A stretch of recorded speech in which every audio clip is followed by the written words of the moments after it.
Welcome everyone back to Accented Dialogues in Diaspora presented by the Diasporic Vietnamese Artists Network.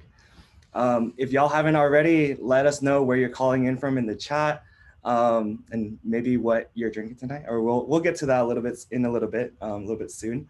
But welcome. Tonight's show is on Southeast Asian theater arts and performance. My name is Qui Nguyen. I'm the producer for Accented and also be moderating the Q&A later tonight. I'm here. Usually what I would be doing now is hyping up my partner in crime at DJ Puzzle. Unfortunately, he couldn't make it today. So I'm here to plug him and hype him up for him in his absence. What y'all were just hearing in the waiting room was a mix that he put together for the Accented show called Viet's New Wave Haircut Mix. It's an homage to our host, Viet Thanh Nguyen, who I'll be introducing in a second. You know, how he always has a fresh haircut, right? Because y'all seen him, y'all see what he looks like.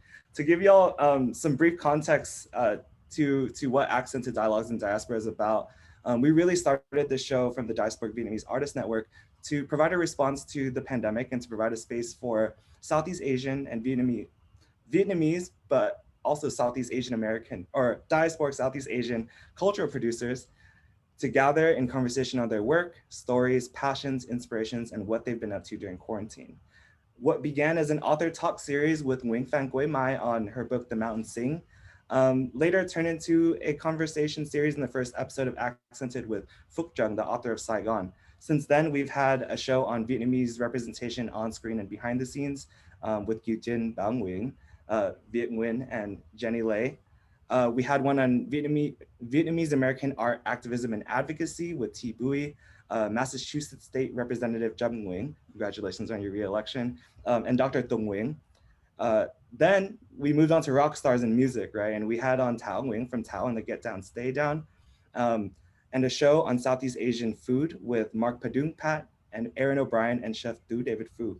We've also had co-host appearances by the She Who Has No Masters Collective, which was our most recent show on their exhibit at the Salt Lake Community College Art Gallery called Would That. I also want to give a quick shout out to our co-sponsoring organizations for tonight's show, East Wind Books of Berkeley, as well as the Oakland Asian Cultural Center for helping us promote and get this show out to you all for you all to be here. Before I introduce our host, I also want to let y'all know that we'll also have a live auction going on throughout the course of the show.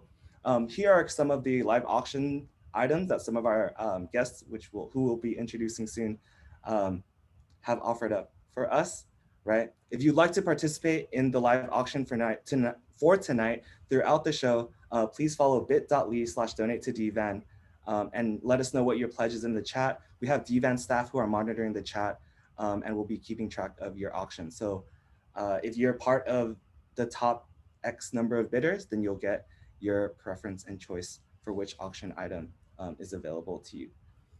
And now, as we begin, I'd like to introduce our host, the host of Accented Dialogues in Diaspora, Viet Thanh Nguyen, who is the author of The Sympathizer, Nothing Ever Dies, Vietnam in the Memory of War, The Refugees, and Race and Resistance, Literature, Politics, and Asian America. His most recent book was Chicken of the Sea, done with his son Ellison, and his next book is The Committed, the sequel to The Sympathizer. So y'all please give it up for Viet Thanh Nguyen. Oh, and let me, as Viet's on the screen, just gonna shout out to DJ Puzzle, who would usually be playing a song right now. And Viet, I'm just gonna hit him with your theme song.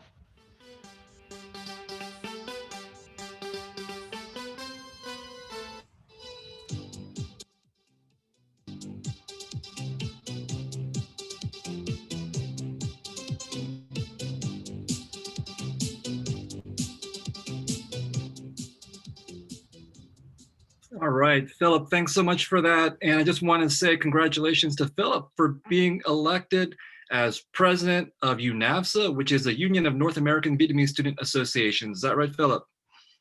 Yes, it is. Yes, it is. Thank you so much, Viet, for that. And honestly, I mean, admit it, you did it with cheating, right? I mean, you stuffed the ballot box.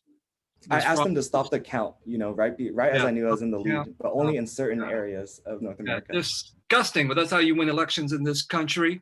Hey, welcome everybody to our latest iteration of Accented Dialogues in the Diaspora. I'm just so thrilled to be here with all of you and with our 4 special guests tonight. So let me introduce them to you. First of all, we have Marc delaCruz. I was fortunate to be able to watch Hamilton on Broadway, but I wasn't lucky enough to see Marc as the first Asian American to play Hamilton himself on Broadway. Besides that landmark role, Marc, a Filipino American born in Hawaii, has also appeared in If Then, Disney's High School Musical, and many other roles, including the lead role of Quang in Viet Thanh, a play written by one of our other guests, Qui Nguyen. Next, we have Susan Lieu. She is a playwright, producer, and performer who premiered her first theatrical solo show, 140 Pounds, How Beauty Killed My Mother, in February 2019. The show sold out in Seattle, where it premiered, and then Susan took it on a 10-stop national tour. She's also performed comedy and helped to adapt T. Bui's comic book memoir, The Best We Could Do, with Book It Theater in Seattle. Then we have Qui Nguyen, who is a playwright, TV and film writer, and co-founder of the Obie Award-winning Vampire Cowboys Theater Company of New York City. We'll talk about his extraordinary plays, Viet Thanh and Poor Yellow Rednecks, but he's also written many other works.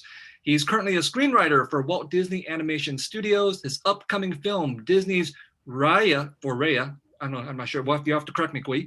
Raya and the Last Dragon, co-written with Adele Lim, premieres this March 12th, 2021.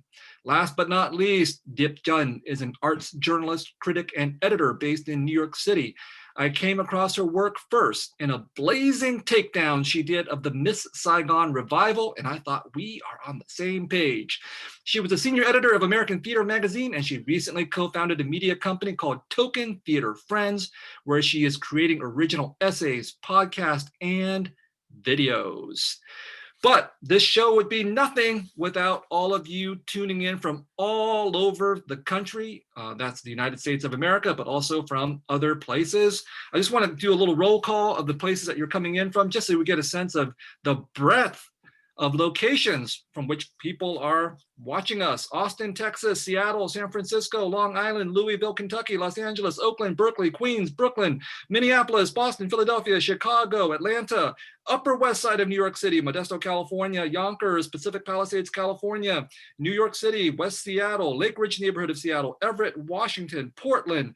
Krista Tran coming in from my couch in Washington, D.C., Irvine, Long Island, Seattle-ish, Quebec City, Bay Area, San Diego, Memphis, Houston, Wake Forest, Salt Lake, Bainbridge Island in Washington, Omaha, Mobile, Alabama, Kansas City, and certainly not last and definitely not least, many of you also acknowledge the native lands that you are calling in from as well. I'm sorry I was not fast enough to take all of those down, but I think that is something we want to talk about in the future, our relationship to indigeneity and native peoples and this very complicated history that is a part of the United States, which we as Southeast Asians are also implicated in as well. That's actually sort of a good note as a kind of transition to how we're going to start off this show, talking about politics and performance. Recently I had the chance to go to the LA Times Book Festival virtually with my son Ellison. We talked about our children's book together, Chicken of the Sea. Turns out my 7-year-old son Ellison is a real ham. He loves to perform and talk about his works. And I thought, it's awesome. We're doing this show with this incredible crew of creative people in the theater arts and performance, because what it means is that this younger generation of people like my son, born here in the United States, is going to grow up in a totally different world than the one that we old people grew up in, where we didn't have a whole lot of performances to look at by Asian Americans and Southeast Asians. This is a whole new world that's being created by our guests. I think that's an incredible contribution. But that's the positive side. The negative side is that we have just suffered through 4 years of hell with Trump. That's my political viewpoint. You may not all agree, but I will stand by that viewpoint. And what we have seen is the rise of performance in politics. Now, we all know that politicians are performers. They all, have roles that they perform, but under Donald Trump, that has been taken to an exponential level. And I think it has allowed the performance of really negative things on the national stage, including racism and white supremacy. I had my own encounter with that, with a certain woman named Lauren Witzke. For those of you who don't know who she is, be grateful, but she is in fact, or was in fact, the GOP senatorial candidate in Delaware, where she did get defeated handily by Chris Coons, but nevertheless got 185,000 votes. I am proud to say that my tweet response to Lauren Witzke got 221,000 likes. So I did get more likes than she did in terms of votes. But nevertheless, what I was responding to her was about how she was taking racism and white supremacy to the Delaware stage and to the national stage, arguing, saying things about third world refugees and about how we are not capable of being a part of what she called civil society. There's so much that is wrong here. The takeaway is I took her down twice. We went back and forth. It was featured in the national news on Next Shark. The whole exchange we had on Twitter just got increasingly nasty. And I got a lot of support from people in social media, but I got to point out that she had her supporters too, in terms of people saying, right on, Lauren, this country is being taken over by people like me, by so-called third world people. We have to fight for our white homelands. It was really, really sort of sad. And I wanted to open it up to our conversation with our guests about this topic, about performance in politics. But first of all, in order to make that happen, I think it'll be a lot easier if we had a little bit of liquid encouragement. And I'm going to start off by saying, look, I am so happy that Joe Biden and Kamala Harris have been announced as winners of this presidential contest for something like the fourth time in a week. Okay, it should be over and done with, but nevertheless, it keeps being announced. I'm so thrilled. I'm breaking out my very, very special bottle of Hennessy XO. Okay, but as well as I do, Vietnamese people love this stuff. They love it so much they don't even drink it. They just put it in a box, in a glass box in their living room and put a spotlight on it just to show people they can afford this bottle and they don't actually drink it. I drink it, people. All right, so that's my drink, Hennessy XO Cognac. All right, what have you got for us? Let's start with you, Philip. What have you brought for us tonight? All right, I also felt like tonight was a special occasion. And so I got this at Costco, actually. It's some sort of like limited arts edition of a Hennessy privilege, right? It's like super shiny. It's not as fancy as the XO, but it's shiny, you know what I'm saying? And I'm gonna put it in this hot cocoa for a Henny hot cocoa for tonight. Wow. I don't know whether to be delighted or insulted by that, actually. Mark, what have you got for us? Well, I'm a super lightweight, so I'm sticking to white wine. Pinot Grigio from Cavit, as my friend Enrico Rodriguez says, Cavit will let you have it. So I always remember that when I'm looking for a bottle of wine, and that's what I'm drinking tonight. Cheers. All right, if you're lightweight, we're gonna have a competition to see who gets redder faster. All right, Susan, what have you got for us? My husband made me a Vietnamese coffee martini. Woo, I like that. I'm gonna have to look up the recipe for that one, a coffee martini. Yeah, I hope I'm not slurring by intermission. Diep, what about you? Oh, I'm drinking a sparkling rosé because when it's a celebration, you need to have something sparkling, like all of those people in the streets of New York who were pouring champagne on each other. So I'm channeling that. And I'm also having a drink in honor of my sister who's pregnant, who is watching this, so she cannot drink right now. So I'm drinking for her. Oh, good. Well, I expect you to drink twice as much in that case.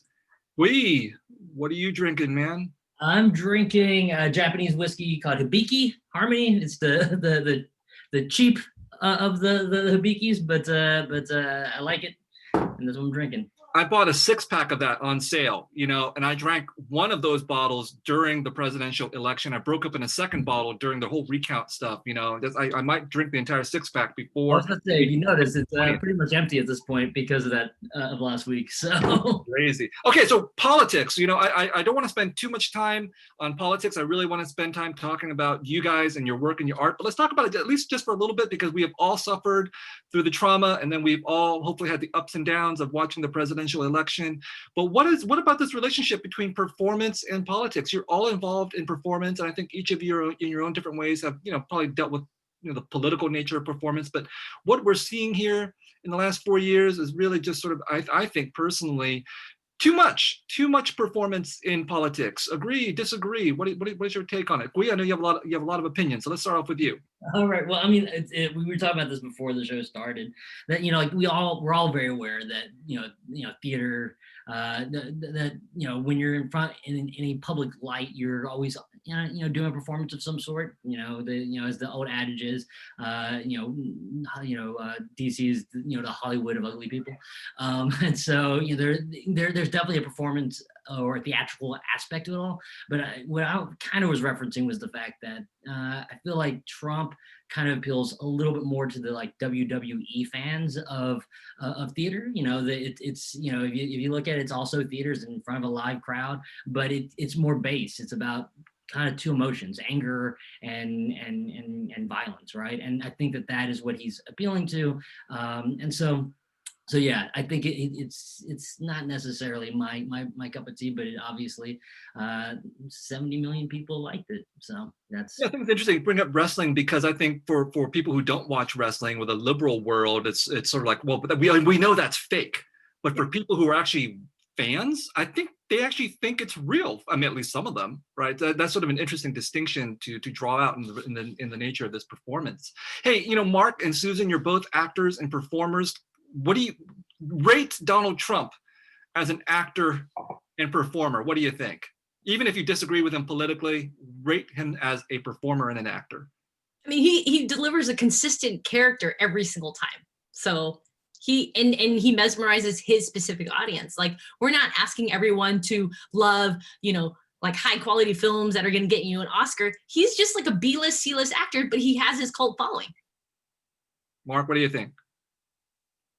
Yeah, I mean, I think that the big surprise and shock was that he did appeal to so many people. So there was something that he was doing that drew people in. So it's something that we're probably going to be looking at for years to come, kind of like what his performance was all about, and how it continued to attract people left and right.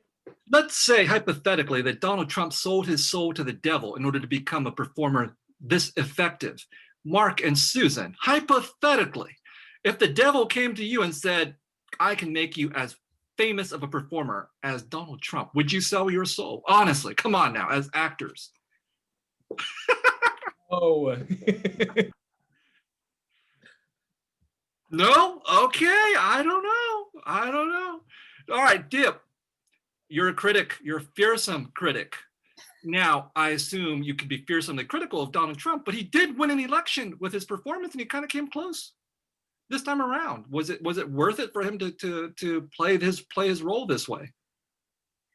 Well, I think most performers know when it's time to evolve to like and a good theater performer knows to listen to the audience and how they react and feed and change your character accordingly. And obviously he didn't learn that 4 years of his bullshit was enough for a lot of people, and he needed to find a new persona. He needed to be like Lady Gaga and like find his next phase of performance, but he just wanted to play that same one note over and over again. And I think the American people was really tired of it. But I actually would take issue with your point, Viet, about how politics is like theater, only because as a person who watches, like in the before times, I watched 200 shows a year. And the best theater, in my opinion, was something that taught me about what it's like to be human, put me in touch with my fellow humans so that we can all better understand each other. And what politics does, the worst of it, is it demonizes people, and it And it makes you look at your fellow humans as enemies. And I think, and I know so many theater people right now who did political organizing, who went door to door to talk to people, to have like real one-on-one conversations, like the real kind of what theater can be, what Hamilton can be. And so I think we would be lucky if our theater was like Hamilton and less like WWE. Yeah, Right. I would actually, to piggyback on that, I would actually feel like it's WWE is probably more akin to what he is doing, because like wrestling, like half the people are like, that's fake, right? And there's the other half that's like, I kind of know that's fake, but I'm still into it anyways. And it feels like half the world's like, hey, Trump's pretty fucking awful.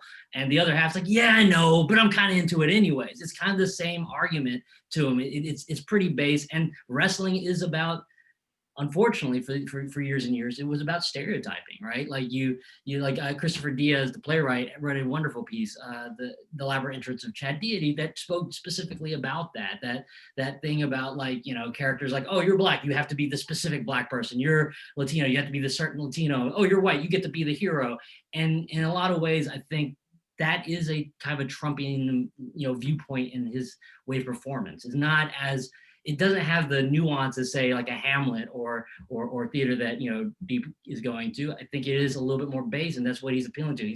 He's kind of like really watering it down to that kind of good guy bad guy thing. And for his point of view, he's the good guy in that story. We were kind of saying it's like a 3-act play, and in the 3 acts that we're going through, the monster kind of got taken down, and we got 20 minutes left of the story. He's probably going to come out and take another swing at us, but we're going to have to like finish this fight. But on his side, he's Walter Wallace, right? He is Braveheart. He's going to go down swinging, and he's going to die for his cause. And I feel like I think the mass demonization of each other is not great. And I think that is something that he's been trying to push very, very hard, his party, his viewpoint in that world. And I think that we can rise above it. But I think part of understanding it is understanding the kind of theater he's trying to write. And I think that is the theater he's trying to write. I think we can I think it's better if we go see shows that Diep sees instead of the shows that the WWE fans are going to watch. Right. Now, the key words here are theater and performance. So even if he's not doing theater in the way that Diep characterized it, he's definitely a performer in the sense that you bring it up in terms of world wrestling. And you said the word base, right? Both in terms of his base, his fan base, but also I think you're implying that it's a sort of a lower kind of art or lower kind of performance than what we see in theater, the kind of theater that Diep is talking about. I love that kind of theater too, but that is not what his fans want to watch. They want to watch the performance of WWE.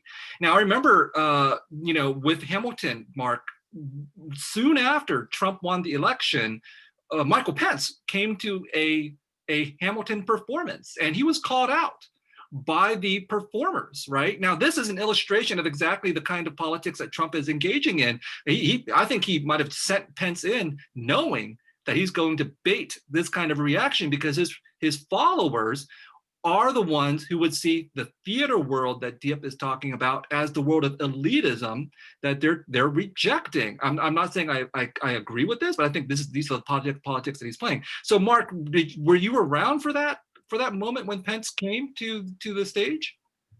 No, I was not around at that time, but I remember it happening, and I remember, and I watched the clip, and I was so.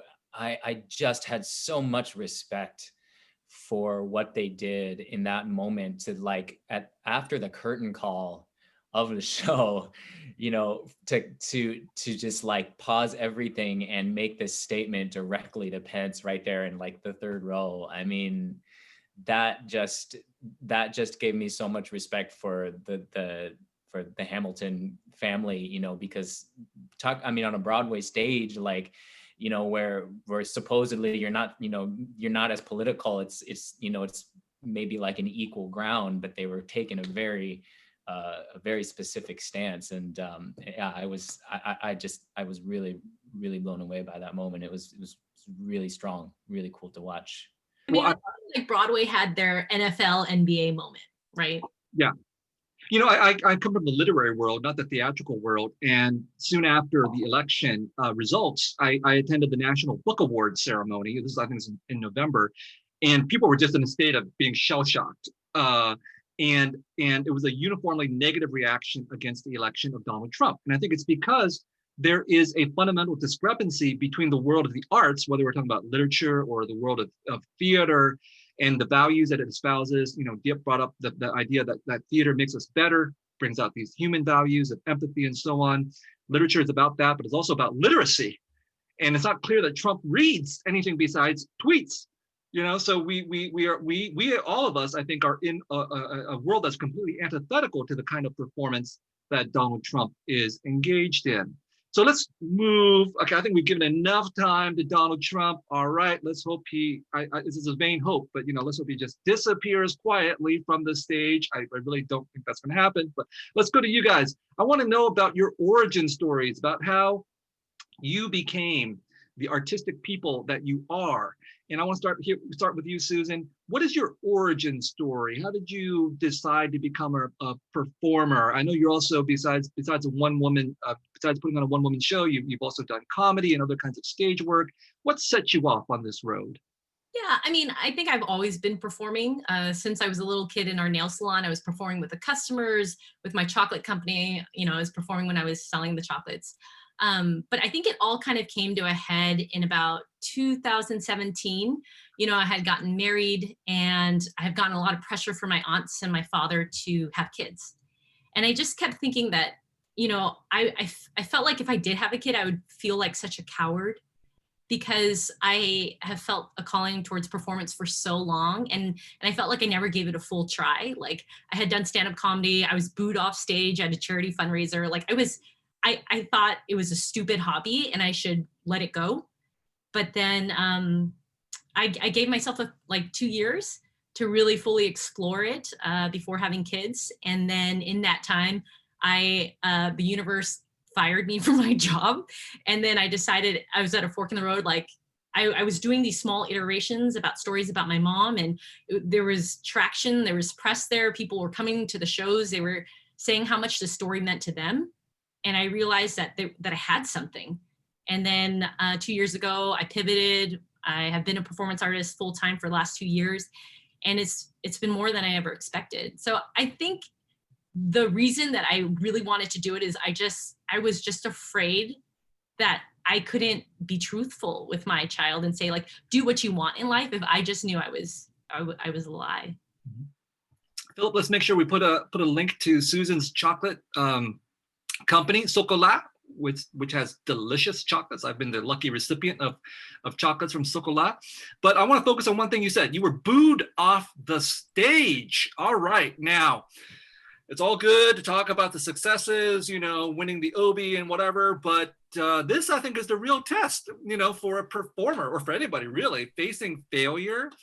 Let's relive that moment of trauma if we can. What happened, and how did you recover from being booed off the stage? Oh my God. Oh my God. I mean, this is when I was like, I want to be a performer. And so my whole shtick was like, I was like, hey, everyone, my period smells like fish sauce. Yeah. And like, it sometimes would work in a very, you know, like when I have, you know, a very multiracial audience. But here I was in the white suburbs of Roanoke Park, California, Northern California. It was all suburban mommies, all white people. And they were just like, oh my God, I've never even had fish sauce. What? And then like I had this whole bit about, yeah, Wendy knows it's bad. I had this whole bit about Tiger Mom, and I was going, and it was just like, it was not working with the audience, you know? But my brother thought it was such a great idea to like bring me on stage. And then there was this heckler in the front row. I don't know why hecklers exist or like why they feel like a calling to do this, but he just started talking back to me, and I had no training to deal with the heckler. And then I was like, okay, I'm gonna be mean right back, but like I can't do mean. I can do vulnerable, I can do crying, but I cannot do mean. And so I tried to do mean, and it just like totally fell flat. And I just was like holding the microphone, and I just kind of like put it back in the stand. And then I kind of walked off being like, what just happened? Like, this has never happened before.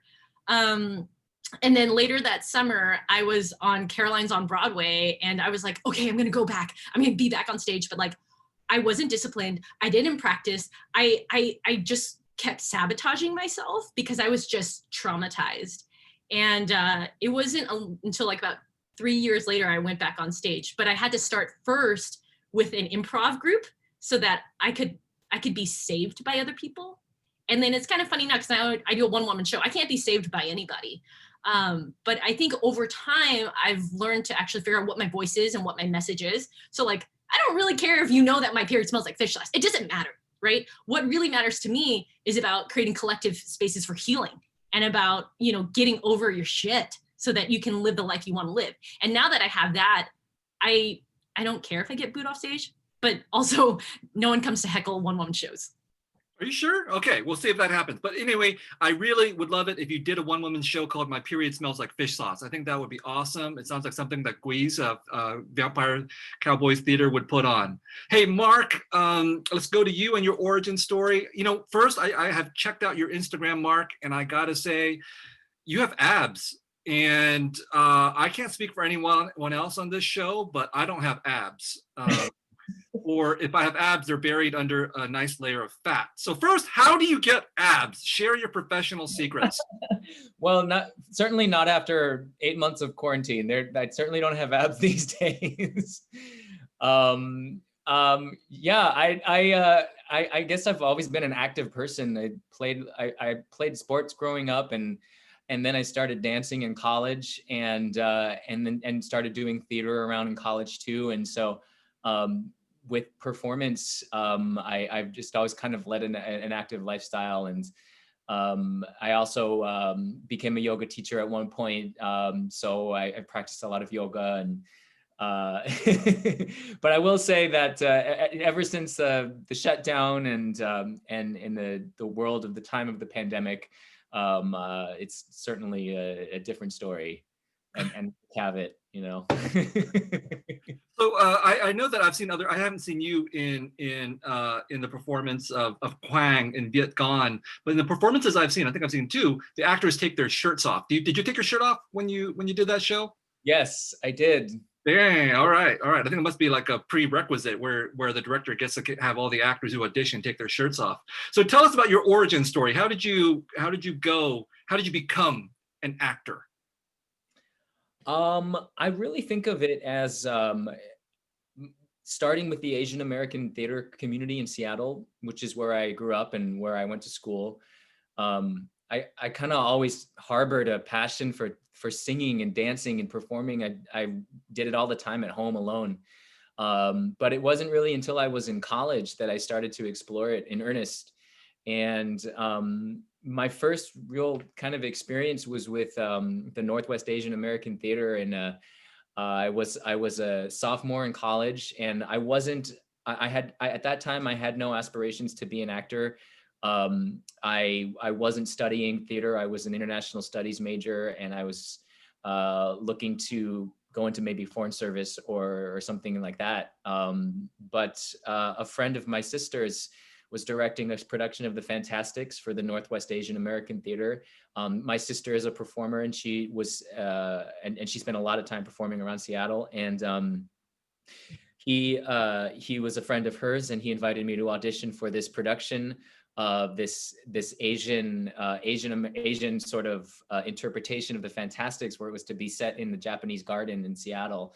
I auditioned for it, and he cast me, and I spent that summer in the Japanese garden and doing this beautiful musical. And it was like my eyes were open and my heart was open, and I suddenly realized that I was connecting with something that I've always wanted to do. I just didn't really explore it until then. The community in Seattle, and specifically the Asian American theater community, is so tightly knit in Seattle. Susan, as you know, and they just kind of like folded me into their family and said, come and perform with us. And React Theater with David Shea and Kathy Shea, like they brought me into their family, and they said, come and perform with us. Kathy Shea started a theatrical serial called Sex in Seattle, about 4 Asian American women, sort of loosely based on Sex in the City. And I started performing with them, and it was in those communities that I was introduced to theater, that I sort of cut my teeth, and it was thanks to those, to these directors and actors and artists and writers who kind of brought me along.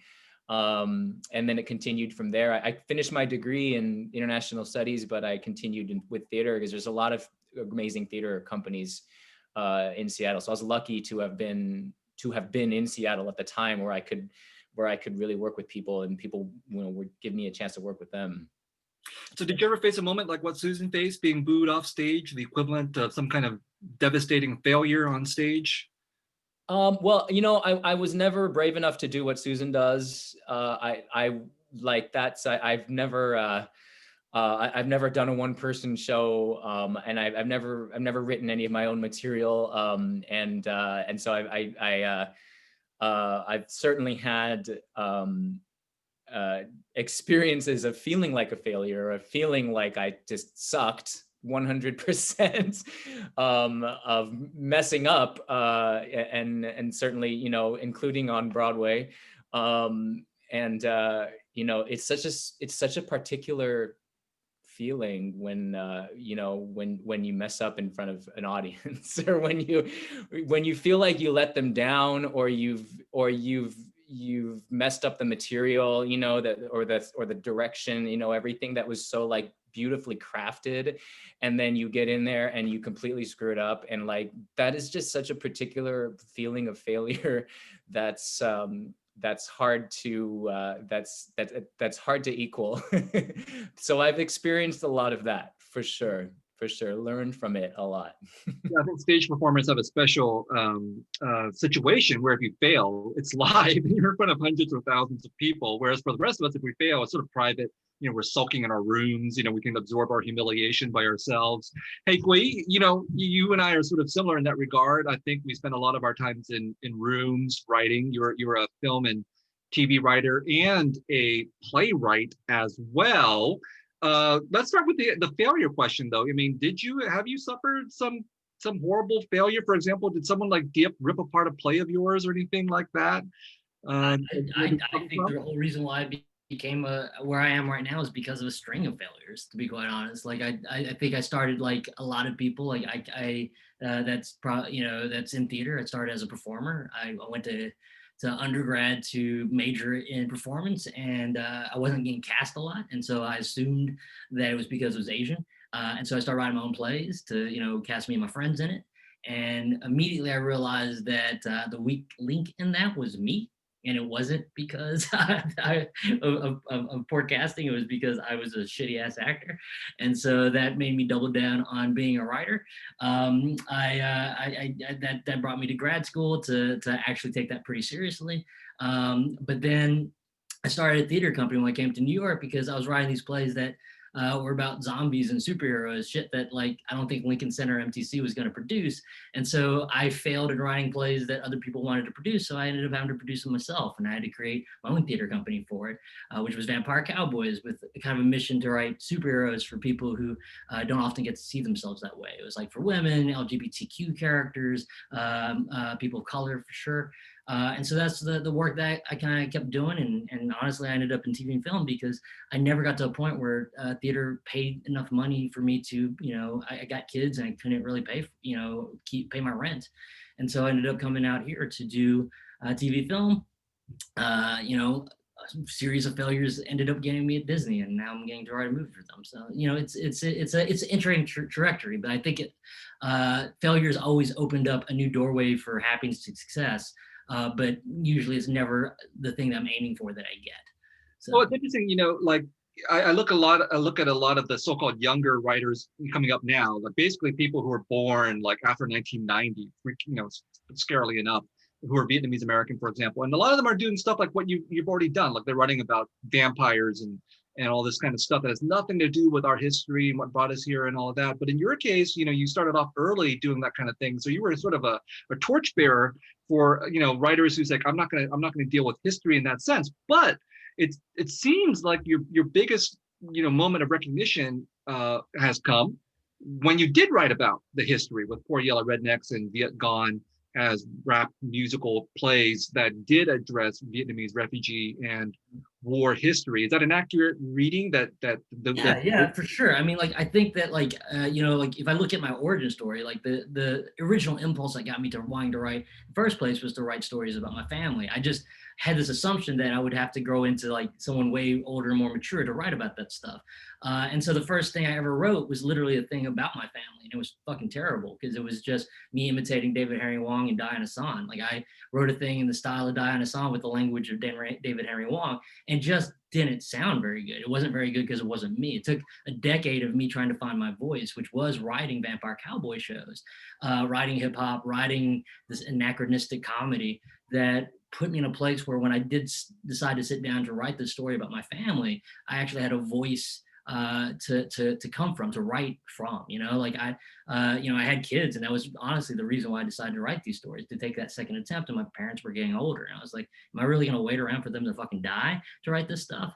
And I was like, nah, I kind of want to celebrate them here alive, and I want to celebrate them, you know, the way I think they want to see themselves. Like, obviously they don't talk as slick as my characters do, but I wanted to honor who they were at the most vital periods of their life. And so there was that. I also, you know, sidebar, I do know that there's a lot of shirtless men in my shows when it comes to Viet Gone, Mark, sorry. But that was also part of it too, was I wanted to make sure that I know that there's a huge lack of strong male, Asian male characters out there that get to have a chance to play leads. And I wanted to highlight this incredible acting pool that we have of strong Asian men, from, you know, Mark to friends like Raymond Lee to Louis Ching Chen, folks like that I just want to see celebrated. And so those things became important. Like, I think, like probably a lot of those young cats that are writing right now that aren't wanting to write about our culture and our people, I was one of them. I understand it. I think I was trying to avoid it for a long time too. I wanted to, you know, I think I had this kind of notion that I wanted to get here for my originality, not because of the color of my skin. But then after, you know, doing this for 10, 15 years, and I started having a voice and people were listening to it, I realized I also had a responsibility. And part of that responsibility was to tell our stories. And so I kind of ended up falling backwards into it. But now, I mean, like yourself, I take it very seriously, that I'm telling their stories, but still trying to honor it in the artistic voice that I actually use, not trying to pretend to be someone that I'm not. Let me just say, in my voice as a professor, as a critic, as a scholar, that I think all productions of Asian American plays for at least the next decade should feature a gratuitous scene of topless Asian American male masculinity, okay? Because I just think it doesn't really matter. It could be about the internment, but all of a sudden someone takes their shirt off. Why not? That's up to the director and the actor to do that. All right, we need to highlight the fact that we do have, in fact, quite a lot of hot Asian American men out there, especially in the theater world. I did see Raymond Lee half naked. He's pretty awesome. Yep, I'm sure you've seen your share of naked, half naked bodies. Now, as far as your origin story goes, I can't imagine that many young kids are sitting around thinking, I want to grow up to be a critic. Like, I didn't sit around thinking, I want to grow up to be a professor. You know, that's not what you're thinking about when you're 10 or 15 years old. Or was it what you were thinking about? Tell us about how you became a critic. Well, I did watch a lot of rom-coms growing up because that was my favorite genre next to Disney movies. And all the heroines in rom-coms are always journalists who live in New York. And I was like, oh my God. So if I want to find love, I have to become a journalist and move to New York. But it was actually like when growing up, there were two things I loved in my life. I loved to sing and I loved to write. And my dad, and like growing up, I actually did sing at a lot of weddings, Vietnamese weddings, because, you know, I watched a lot of Paris by Night and I thought, oh, that's how you become a singer. And then my dad was like, no, you're not going to do that for a living. And so writing became like my kind of fallback career because I could never do musical theater. I'm not that talented. And I remember like my parents got a subscription actually to the OC Register, our hometown newspaper when I was growing up. And I flipped through the entertainment section just to read it. And I saw reviews, I saw movie reviews. And then I was like, you can get paid to watch things and then write about them? That sounds like the best job in the world. Of course, I really can't say that nowadays, back when I was watching 200 shows a year. But what's been really fun for me, actually, as I've developed my voice as a journalist, and as I've gotten more bylines in different places, I've realized like journalism is a form of storytelling, and it's a form of storytelling of like finding stories that people may not know about. They like, it may have been under the radar, and like bringing it to light so that more people can be aware of these amazing stories. Like I remember, like I covered Qui's play. I wrote about Qui's play multiple times, and I wrote about Susan and her work multiple times. And so these days I find myself very much as like hey guys, there's some really awesome Asians making work, and you need to watch what they're doing. Like I find like that's kind of my job now, to just advocate for like people of color within. Right. Now, you said that you've watched something like 150 performances a year. Now, there's no way in which you watch 150 performances a year and they're all good. No. Law of averages tells you there is going to be a whole range of quality in these 150 performances. And unfortunately, when it comes to Asian American theatrical work, there has to be some Asian American theatrical work that you see that may not be that good, our present company excluded.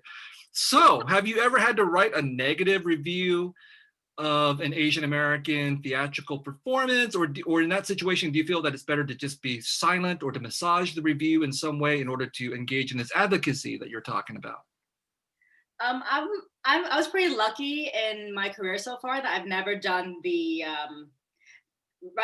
see a show and write a review like 3 or 4 times a week. Like I've always been lucky to be able to pick and choose what I want to write about, and so I only really write about things that I really love, that people should go see, or like I can take apart and use it as an example of like why the American theater is failing everybody. And it's interesting, and there are Asian American works that are not good. And I don't know about my fellow panelists, but I find it irresponsible to say bad things about it, because I want us to have room to grow and be mediocre, and I don't want to take it apart. Okay, so let's open that up. I mean, like, okay, so we're all professionals here in our different venues and everything, and we all have taste. We all have standards, you know. When we watch a movie, we watch a play, we know we can say good, bad, etc. But when it comes to being, you know, Southeast Asian or Asian American, we obviously, many of us feel this need to be supportive and to grow this artistic community. We know how difficult it is in this world to succeed. So is it better to err in silence when we encounter you know, performances or productions or movies that may not be so good, or should we actually try to, are we at a mature enough stage as a whole, as an Asian American artistic community, to also criticize, you know, some of these performances? Marc, let's start with you. I guess I for one, I'm always thrilled to see anything featuring Asian writers, performers, directors, producers. Like, and, you know, I'm always thrilled to see works that come from Asian and Asian American artists. And I always want to support them. And you know, I sort of come from it, I guess, from that perspective. And if I'll see a show with a friend, you know, or we'll watch a movie or something, and, you know, we'll certainly, you know, talk about what we thought of it. Like, you know, I think that's kind of part of the viewing experience, is, you know, talking about what you thought and giving your critiques and things like that. But it's still, I guess it's still somewhat novel to see an Asian protagonist or a show that centers around Asian or Asian American characters, and so so I think that it's something that I always want to support. I guess I'm not sure about publicly. You're a diplomat, Marc. That's good. That's good. I'm a scholar, and I feel torn myself on some of these issues. Susan, what about you? What's your take on this? I have so many thoughts. Okay, the first one is you got to recognize the intent of why you're placing that criticism. I see oftentimes like Vietnamese people criticizing Vietnamese people, and I think the intent is we're fighting for crumbs because we don't think that anyone else could have that spotlight. There's only like 3 spots for the entire country of Vietnamese people, right? And so I think if it's coming from this intent of, I don't think there's enough for me, I don't think the criticism should be made. The second thing is, all of us Asian writers and actors, we're working twice as hard. We're working twice as hard to be seen, okay? When I was trying to audition for TV and commercials, the only commercial I got called in for was a Prius commercial, and it was all a room of Asian women and a whole room of white guys. And we were supposed to be a biracial couple, okay? It wasn't because it was me, it was because there was a finite number of slots for us. And so here we're trying to work twice as hard to make a name for ourselves. So if you criticize, you might be just killing that playwright or that actor's career a little too early, because why? The major theaters are gonna look it up and be like, yeah, I mean, we could cast them, but what's their audience? Like, what's their draw, you know? And it's like, what? I have no draw because I'm talking about a story about family and grief and healing, universal themes. No, we're not going to cast that play because what's the audience? And so we're perpetuating that it's still going to be white dominant. So I think we have to be very careful about what the intent is. Yes, criticism can make us better, but can you please criticize the people that are already on top? Because all the people at the bottom, the tides are not rising, people. If you kill us, you hit us hard right now. All right. I also find it fascinating that that apparently there's a demographic called white men, Asian women, Toyota Prius as a marketing. Yeah, I didn't get the commercial, but I thought I did a really great delivery of the role. They're like, act like you're married. And I was like, how come we never go on vacation anymore? All right. Qui, what's your take on this? I mean, as a writer, I'll be honest, I've written some really bad plays before in my life, and I've totally gotten nailed for it. So that's not new to me. I think that, like, I mean, I'm sympathetic, obviously, for people who are climbing, right? Like, I think when you're climbing, it's a different situation than when you're in a place where you can sustain the hits, right? Like, Vit, you're in a place where you can get some people to talk shit about you, and you're no, I only want positive reviews. I only want people to say positive stuff about me. Yeah, and I mean, I too would like to only get positive shit, but I've definitely gotten hit by hate grenades left and right, and I'm still gonna be part of this game. That's just the way it's gonna be. But I've been doing this for a little bit, but I understand that when people are climbing, it's what Susan says. It's kind of premature to be trying to take them out by the legs when they're still trying to just make the first couple of steps up that ladder, and I get that. Is that, the example I always think of is when people talk about, like, the success of Wonder Woman and Captain Marvel, and how, like, it was so essential that those movies did well so they would make more female superhero movies. But if if Superman sucked, they're not going to suddenly stop making man movies. Like, oh, that Superman sucked. I guess no more man movies, no more Batman. They weren't going to go away. They were always going to invest in those. But then in a same fractal, when it comes to people that look like us, like, Susan's right. We're working twice as hard, but we also have no room to fail, right? Like, we don't get to fail. We have to go out there and we got to go hard, because, if we suck at it, we don't get a second chance at this. And so I understand the pressure of climbing, and I understand the sympathies of not wanting to knock them down. Yeah, if it's if it's not perfect, let's be honest, a whole bunch of white writers get a lot more opportunities, of getting to be crazy experimental and failing. But you know what? They're commended for the ambition. But, like, if we're doing that, we get attacked for so many other things than just, like, he was trying to be ambitious or she was trying to be ambitious, but she was a little short. It's always going to be so much harder for us to climb after we get that hit.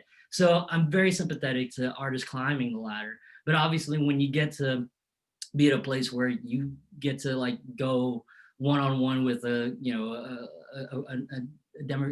elective nominee or whatever on Twitter, and you can talk shit about her and she talks shit back at you, you're at a different place than that young cat climbing up the ladder, right?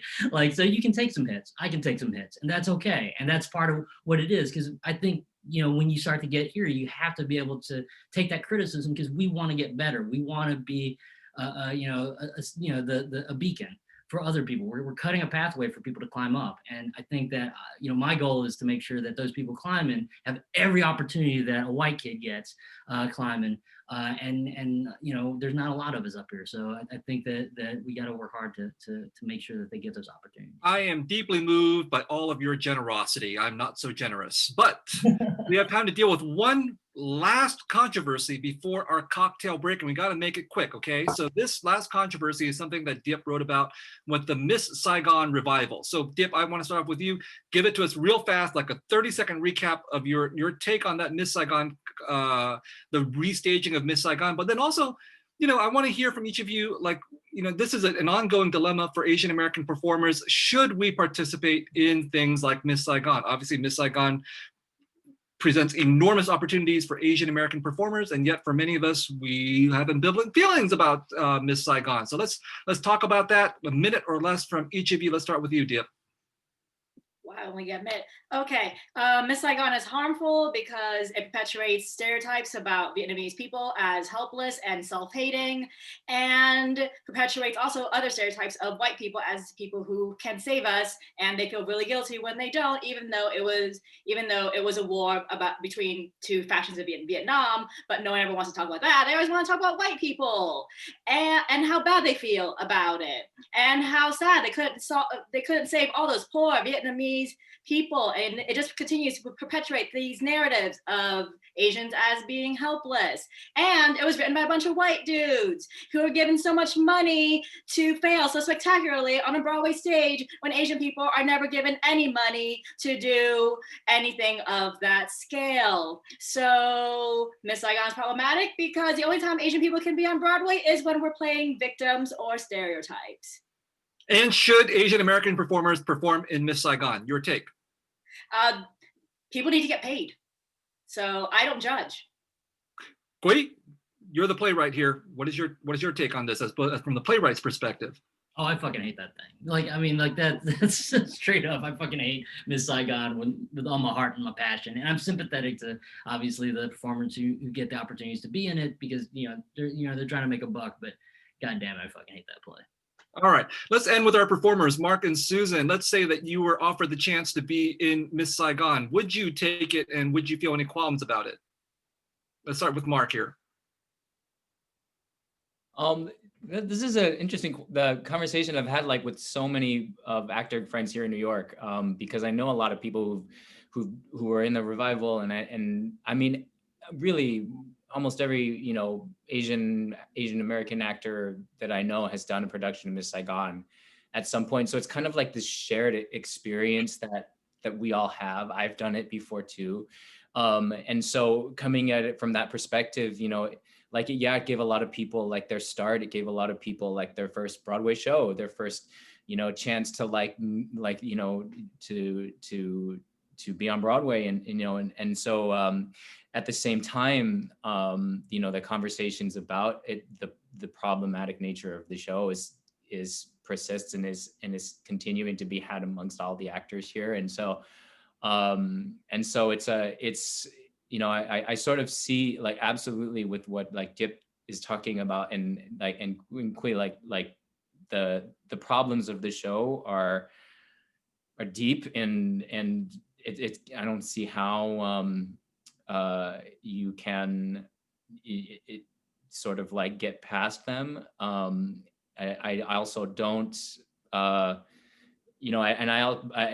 also don't have any judgment towards anybody who has taken those jobs, and a lot of people I know have taken those jobs and have started their career on those jobs and have transitioned into doing other work that was more meaningful to them as a result of taking that job. So it's an interesting question to consider in this kind of place we're in, because we're not quite yet at a place where you can start off your career somewhere that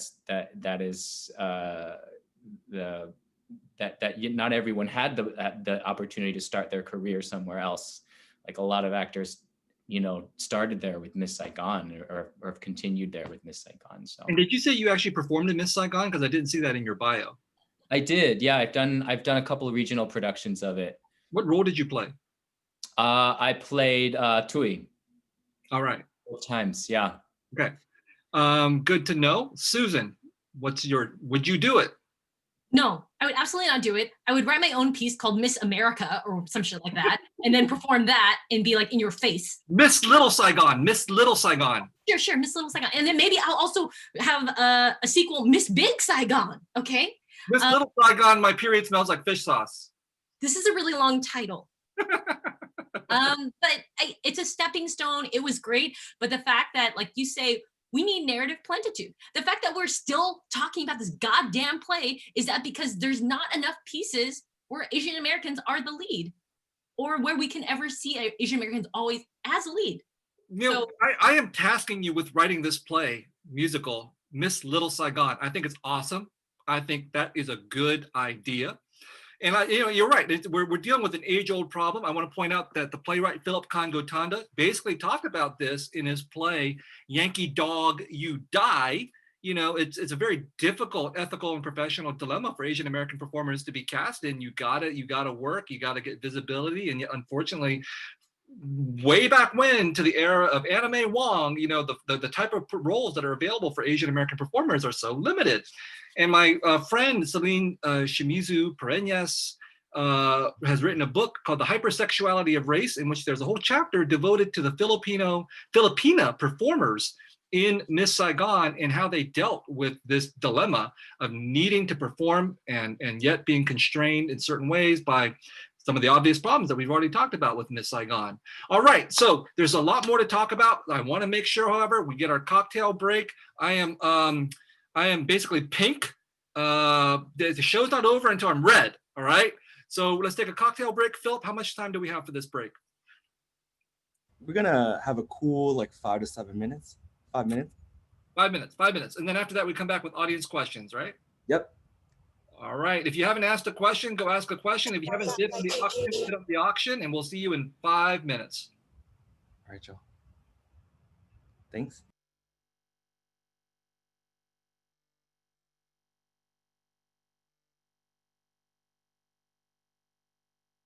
Brown woman, rise and let me ang iyong ugat. They got nothing on us, nothing on us, nothing on us.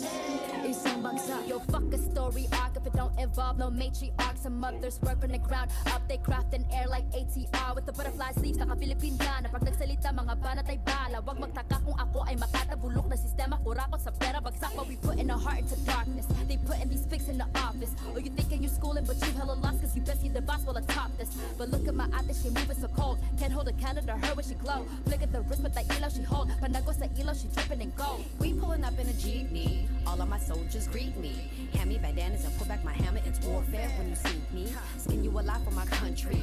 I live and die for my country. I kill a pig in a white hooded suit on the low for my country. They got evil plans in the devil's hands, but I don't pray cause I organize. They got new ways to impose strength, but I teach mine how to mobilize. We don't fight for the money, for the greedy, for the white man. All we want is our freedom and the right to live on our motherland. Island woman rise, walang makakatigil. Brown woman rise, alamin ang iyong ugat. They got nothing on us, nothing on us, nothing on us, nothing on us. Island woman rise, walang makakatigil. Brown woman rise, alamin ang iyong ugat. They got nothing on us, nothing on us, nothing on us. Isang bagsak, goddess of guerrilla warfare in every lifetime. We don't take no shit except an oppressor's lifeline. If you step out of your line, I will protect what's mine. Kahit merong rosaryo, sino magliligtas sa'yo? Puro dugo, pugot ulo, mulat sa dagat hanggang mundo. Proclaim it was ours, the high and the low. These women are gods, you already know. Roots deeper than water that run in a village. The river runs red, you'll be dead in a minute like Nevis Fernandez. Have you beheaded? Fuck with my tribe, quickly regret it. Abani ko sa kamay, anisang mikropono sabay. At ang tapang ko gaya ng inay. At halimaw nang sumasabay. Mga baran nyo lahat sablay. Mga rappers na puro bangkay. Tinamaan ko lahat patay. Kaya walang mag-iingay. I got that Filipino phenotype. Kayo monkey mestizo white. But give me that moreno like. That Rufio Aquino type. My Lola stay speaking like. Those Bali songs and bolo knife. I breathe the ether, need no hype. Two tongues are sharper with the mic. I need no in my history like. From a now read the sweeping tight. They thieve until one piece of mic. Just turn to see no light. Hacienda like Aquino right. Rodrigo vigilante type. They kill my titles left and right. With smoking mirrors fill the night. So let it be known, if you don't already, Canines have always been part and parcel, if not imperative and critical to the struggle. Filipinos are no strangers to wielding our own power. Of all the privileges that exist in this world, none of which you may be a benefactor of, there is at least one you bear, and that is the privilege of having been born a Filipina. Your DNA contains building blocks made from the mud of over 500 years of resistance and survival, and when you are ready, sis, we'll be right here, right here, right here. Island woman rise, walang makakatigil. Brown, brown woman rise, alamin ang iyong ugat. They got nothing on us, nothing on us, nothing on us, nothing on us. Island woman rise, walang makakatigil. Brown, brown woman rise, alamin ang iyong ugat. They got nothing on us, nothing on us, nothing on us. Isa bagsak. Twice I turned my back on you. I fell flat on my face but didn't lose. Tell me where would I go? Tell me what led you on, I'd love to know. Was it the blue night, gone fragile? Was it aboard the man, in wonder steady gone under? Was it the light waves, so frightening? Was it a two wheels, one a mirror holding a steerer now?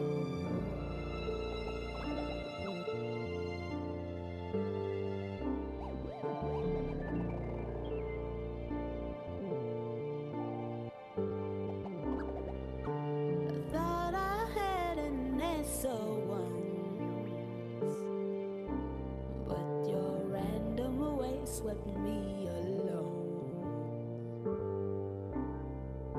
Colossal sign, so I got lost with so many lovers singing songs.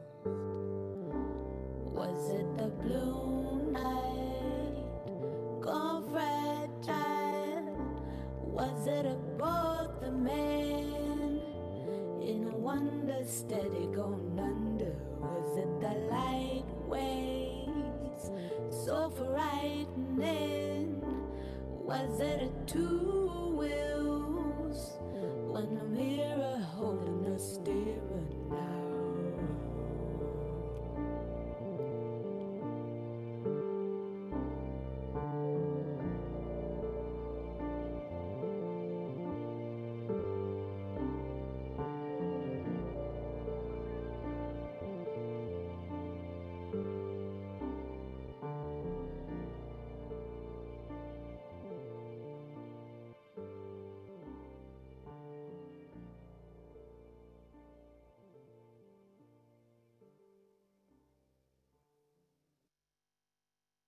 All right, welcome back, y'all. Welcome back. And I'm just gonna quickly shout outs to at DJ Puzzle for putting together these mixes. The one that you just heard is the Heavy Accents mix number 2. You can check it out on the DVAN SoundCloud, soundcloud.com/Diasporic Vietnamese Artists Network. The bit.ly is also there for y'all to use and peruse. So before we get into the Q&A, right? And at this moment in time, I want y'all, like, if you have any questions that you want to see asked and answered during tonight's show, please drop them on the Zoom webinar Q&A function. That's where we're going to be pulling them from so that we can have a bit of a back and forth conversation. And back to this auction. All right, I'm just going to do some clarification. Okay, so for the instructions for the auction, if y'all want to bid, DVAN staff is keeping track of your bids in the chat. You state your name and your donation amount in the Zoom chat. For example, I would say, Philip, I'm bidding $100 and I love blank, right? You would donate to DVAN using the bit.ly/donate to DVAN that we'll drop in the chat sometime right now. And then as we're keeping track of it, the top 7 bidders, after the show, we'll follow up with you with an email and you'll rank your preferences for any of the items that you all see here on the screen right now, right? The highest bidder will get their first preference. The second highest bidder will get the second preference, and we'll keep going down until all the items are gone. Just to give you all a recap of what we're putting out there today, right? Auction items for tonight's show. Our lovely host, Viet, has donated one signed copy of each, a limited special edition Pulitzer-prize, special Pulitzer-prize edition of The Sympathizer, one signed advanced reading copy of The Committed, and one signed Thing Viet copy of The Refugees. From our guest today, we have from Qui Nguyen, we have one signed copy of Viet Gone. Marc delaCruz will personally sing and record a song for you and send you that clip to that song so you can play it over and over again.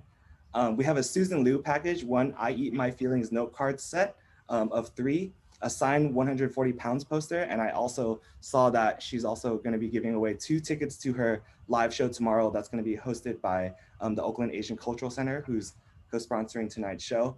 And from Diep, we have one Viet fact check / pivot swag bag, which might include a beanie, a pin, and a sweatshirt, t-shirt, crew neck of your choice. So please donate to DVAN. You're supporting our cause. You're supporting the mission of us amplifying the voices of Southeast Asian, diasporic artists, cultural producers. And also remember that all donations are tax deductible because, you know, y'all know how much we love saving money. Before we get into... I'll just jump in here for a moment now. Okay, so Marc is going to record a song that is personally requested, so someone can specify the song that Marc should sing? Or is he going to like call them out in the song that he sings? Marc, where you at? Can you clarify? What are we offering out here? Whatever anybody wants. If they want to sing, like if they want like a happy birthday greeting, if there's an occasion, if somebody just needs some cheering up, if there's a specific song that you want to hear. We have a request for wet ass pussy, WAP. Can you do that? I don't know if I can do that. I think we might have to have a little back and forth about what the song would be. But yeah, I'm happy to record if there's a theme or you know anything in particular anybody would want to hear. I would be happy to record it. Like maybe you sing happy birthday and come out of a cake. Yeah, that's true. There's a performative aspect to that. Take off your shirt. Is that part of the bargain? I don't want to. You don't have to answer that question. I just put it out there. But Diep, I have a comment here from Tao Jun. Is she related to you? Yeah, she's my sister. Why? She says that you can really sing. She says you're a really good singer. Yes. Wow, that could be an auction item. Like if people bid enough. No, you don't want to hear me sing Yu Nguyen. You don't want to do it. I would love it if you sang Yuing Feng, and I will be backup vocals for you over here. Because you do the Paris by Night repertoire, according to your sister. That's how I learned Vietnamese, actually. All right. Well, I don't know. Let's think about it, Philip. Let's think about it. Would you actually be up for it? Would you actually give us a live rendition? If people actually, you know, bid some respectable number, would you actually sing a song for us? Maybe if there's a collective number that everyone bid together, right? Like if we all work together and we bid that secret number. You don't have to, but I'm just putting it out there. I'll do it for charity. I cannot guarantee it'll be good. Do you have what's a go-to song though? Like, what would you sing? Like, Are You Lonesome Tonight? Oh no, I actually would probably sing something in Vietnamese. Yeah. Oh, I would love to hear it. Oh my gosh, you can surprise us. Oh god, yeah. And also a couple of my friends are in the chat, and they're gonna tell you about the a cappella group we were in college. Oh, so you're willing to do this? I'll do it for charity. Put a figure in your head. Like what is? Don't tell us. Just put a figure in your head. What is the minimum amount that you would take to hear this? All right. So people start bidding to hear Diep Tran sing a song. Marc is already going to give a special rendition to some individual lucky person, but Diep is going to hopefully entertain all of us with her rendition of a Paris by Night song in Vietnamese. That's going to be pretty awesome. This could also be your audition tape for Paris by Night. Paris by Night, actually, you know, Paris by Night invited the poet Bao Phi to give a performance, and he did it. And pre-pandemic, they invited me, and then the pandemic hit, everything shut down, so that all that is done, you know. But this is your Paris by Night audition tape, okay? Hey, Sister Wendy just said that she's gonna throw in a box of Little Saigon box of chocolates in my package. So Cool. yes. Hey, everything's good. Everything's looking better. All right, Philip, back to you. Y'all got me over here scrambling, looking at my notes and stuff. Okay, so next on deck is our Diacritics book spotlight, which we have every show, and I'm going to introduce to y'all writer, author, and incoming editor, or actually the editor of Diacritics, Qui Nguyen, and he has a book that is going to be coming out soon in 2021 called Things We Lost to the Water. And I'm going to pass it on to Eric to talk about Diacritics, which is a blog that showcases art, literature, and stories from writers, artists, and culture makers of the Vietnamese and Southeast Asian diaspora and from all shores. Take it away, Eric. Hi, I'm Eric Nguyen, editor of Diacritics, the blog of DVAN. We publish creative writing, essays, interviews, reviews of books by writers in the Southeast Asian diaspora. I'm also the author of the forthcoming novel, Things We Lost to the Water, coming out in May 2021 from Knopf. For this month's book recommendation, I recommend Ali Wong's Dear Girls. In this essay collection framed as a series of letters to her daughters, Wong brings the shocking and honest humor she's known for in comedy specials like Baby Cobra to the page. From talking about the realities of childbirth to building a career on stage, the book's as much about Wong's life as it is a guide to life. There's also a funny and touching chapter about Wong's visit to Vietnam, where she learns more about her Vietnamese identity, her culture, and better understanding her Vietnamese mother. Funny and wise in the most unexpected way, this is the perfect book to ease into the last days of a very long year.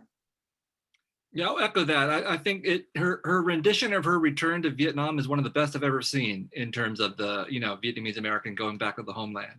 Pretty funny. And then I'm also just going to shout outs to Eric, revealing the cover of your forthcoming book, Things We Lost to the Water. So please, y'all, check it out. And I'm going to let you know where you can get copies of these books or pre-order books with a 10% discount, because I know how much y'all love discounts as well. Please visit asiabookcenter.com. The show is co-sponsored by Eastwind Books of Berkeley. On their website, you can find our DVAN Spotlight. You can also find the book, the Diacritic Book Spotlight from today. And I also want to quickly plug that their last book is actually one of the books that we've had as a Diacritic Spotlight for this show, for their book club, She Weeps Every Time You're Born by Quan Berry. And you can check them out, asiabookcenter.com. They're going to be doing a book club Saturday, December 12th. I'm just going to chip in. She Weeps Each Time You're Born is an amazing book. It is one of the best accounts of the war and one of the great Vietnamese American novels. Sort of underread, I think, unfortunately, but it's really one of my favorites. And one last community co-sponsor plug before we head into the Q&A. The Oakland Asian Cultural Center, oacc.cc, and we'll drop links, is going to be hosting a live performance of 140 Pounds by our very own Susan Lieu. So be sure to check that out and get your tickets now, or bid and get those tickets, select that ticket so you can get that Sokola Chocolates box, the 140 Pounds poster, and the 3 I Eat My Feelings note cards, right? So now we're into the Q&A portion of the night, and I'm looking at some of the questions that y'all have now. If you all are tuning in, you can thumbs up or thumbs down the questions that have been asked. Oh my gosh, the top question that I see is that aside from Donald Trump and his administration, don't you think that past Democratic presidents have also played a part in political theater? We'll start off with that, simple question from the people. If y'all would want to take it on. Sure, but it wasn't that interesting. It was boring. Oh, you're right. Okay, we'll bring it back then. Okay, how about this one from Cindy Nguyen? What is your favorite part about being a part of the performance arts community? So that we stop talking about the political theater and all the charades that they're playing. Okay. Well, I'll start. They're just so kind. everyone's really kind and supportive, and they want you to succeed. And it's just, you feel seen, you know? Yeah, I mean, as a person, like, I mean, probably like all of us, like my parents came here as refugees, so it wasn't like I had a huge extended family here. So that extended family that, you know, like my friends had with like aunts and uncles and cousins, that was my artistic community. You know, my New York theater family is my family. Like those are the people I go to when it comes to, you know, when I want to talk about like the real shit that I want to, before I'm ready to explore it. Those are the people I go to talk about that stuff. When they're in the room, I tend to work with a lot of the same people often because I'm going to be embarrassing myself a lot, you know? And so, you know, they're my family. So. Diep or Marc? I agree. I think it's the sense of sort of camaraderie and support of work, of being in the performing arts or being in the arts in general in any way, that there's this kind of unique like experience that everyone can kind of find common ground on and support each other through, no matter what, through the like the good and the bad, through the good reviews and the bad reviews and the mess ups and the successes and no matter what, there's a kind of there's a real glue there.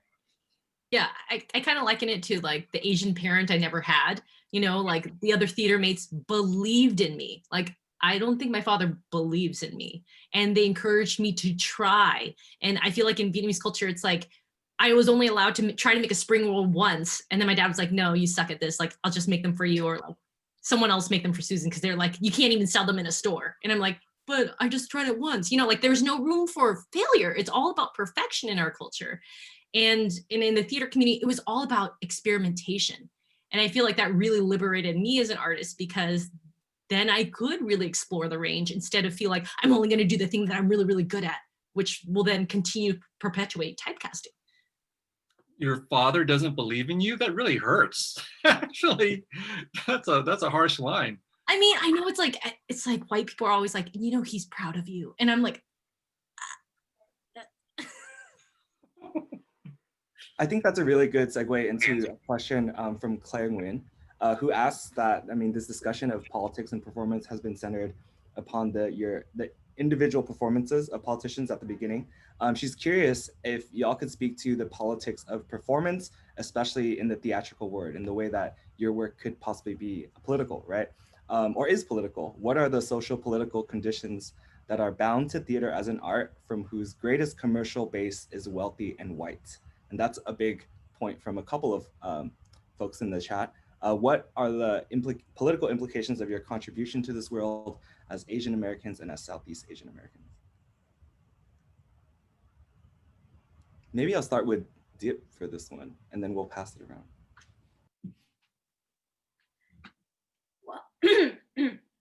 Well, we think of it as being, that's an unfortunate stereotype. I mean, it is true. In a certain bracket, you cannot afford, now people cannot afford to pay $200 to see a Broadway show. That is fact. But at the same time, because I know my niece is watching and she loves Hamilton and she has been listening to it every day for the past month. So I have seen firsthand the power of this art form to inspire people and to make them feel seen in a way that hadn't been seen before. Like, I came to New York to cover theater because, you know, I was an English major and I studied Shakespeare in college, and I love Stephen Sondheim musicals and Phantom of the Opera.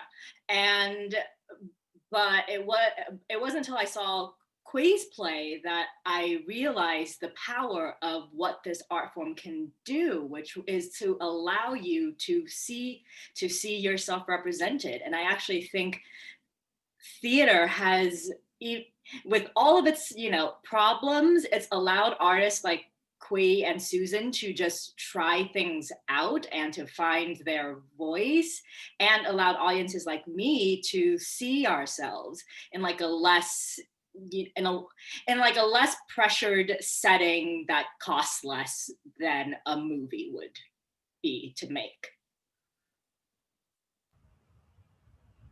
Maybe I'll pass it on to Qui or Mark, who you're on Broadway. Yeah, I mean, like for me, like I think that that's always the fight that I have with myself when it comes to, you know, my participation in theater. Because as I've, you know, because when I started doing this with my own company, like our tickets were $15. Everybody in my house looked like me. They were diverse. They were young. And then as, you know, I've been, you know, playing in bigger and bigger houses, those tickets have gotten to a point where honestly, it's for a much more privileged class. And it's something that I fight with, because when I look out into that audience, it doesn't quite look like the audience that I originally wrote all this stuff for. And I remember overhearing another playwright friend of mine who had a Broadway show and was getting advice from another playwright. And they were both people of color and or writing, at least in that arena. And the piece of advice that I overheard, which kind of stuck with me, was, yeah, right now, let's be honest, you're going to be performing to a whole lot of very rich Connecticut people. There's no way around it.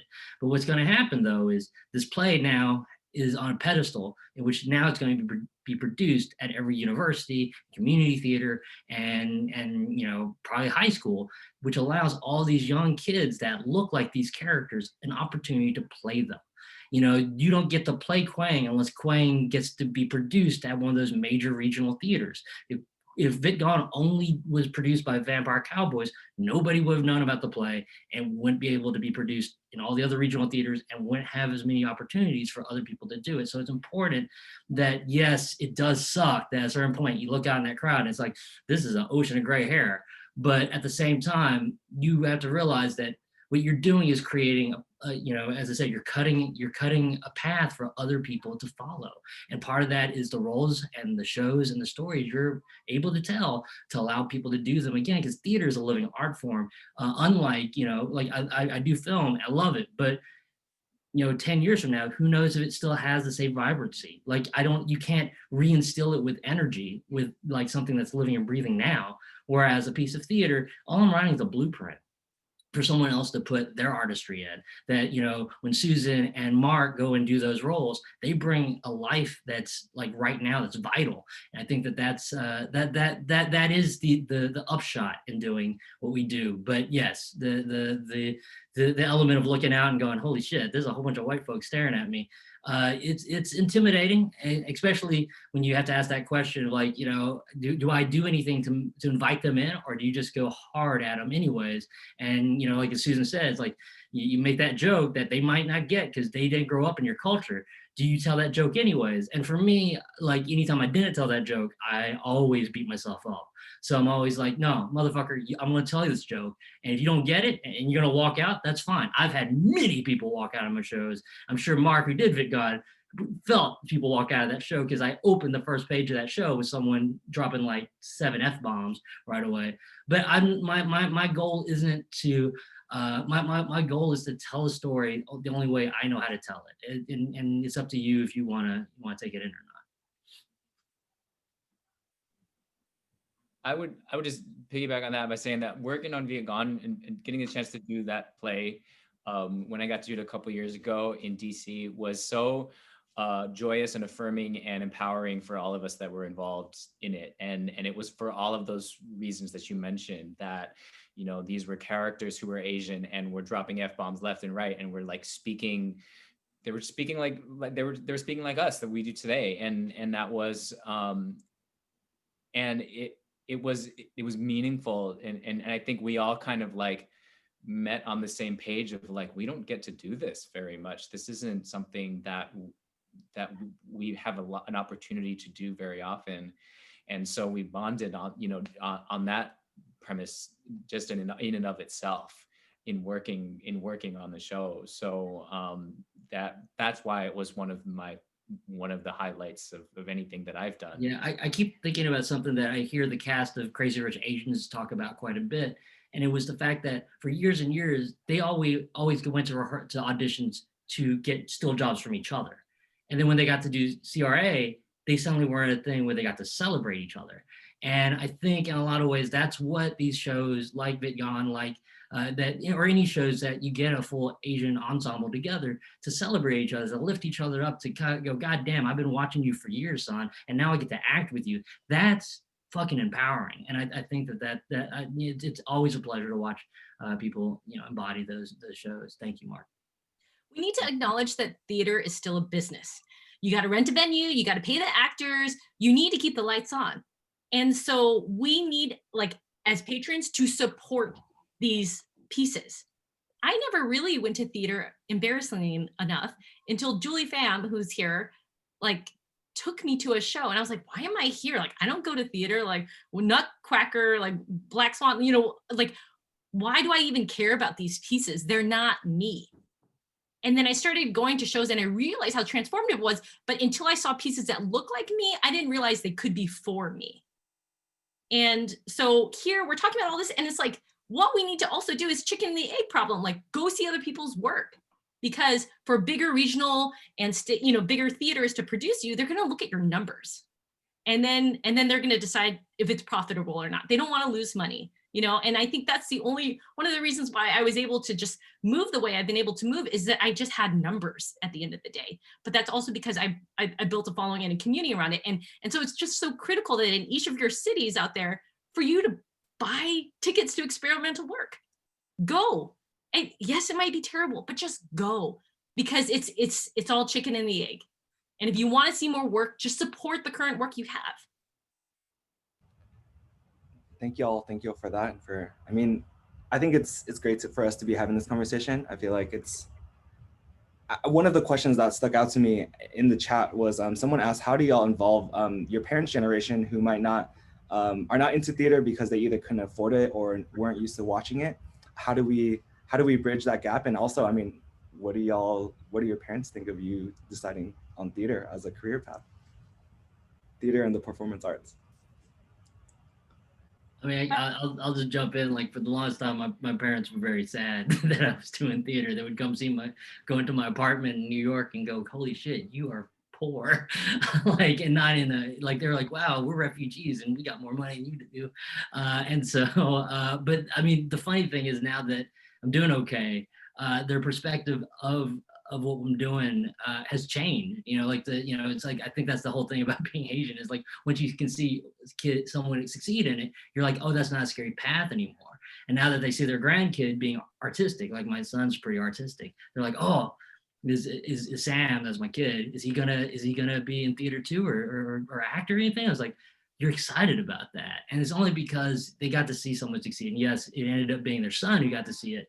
But I think that the more people they see do this, the more they're not as scared. But let's be honest, like, everybody's fucking scared when their kid goes in the arts. It's not just like Asian people, but I think Asians in particular, or when they get a little more scared, so. I think if your parents would enjoy going to Paris by Night show, they'll enjoy a typical theater experience if they understand English. Like, one of the best memories I've ever had with my dad was taking him to Shakespeare in the Park here in New York City to see King Lear. And yes, he didn't understand the language, but beforehand we were like, here's a summary for King Lear, so you know what's going on. And then afterwards he was like, he had 3 girls. That was not a smart move. That was not a smart move to just split it up like that. And it's like, they're just universal things you understand, even if you don't completely understand what it is that they're saying. And that's what this art form can do.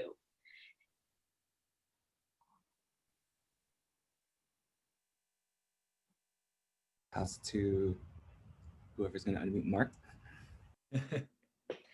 My parents were concerned, for sure. They were, they're concerned parents. They were like, how are you going to make a living? How are you going to pay your bills?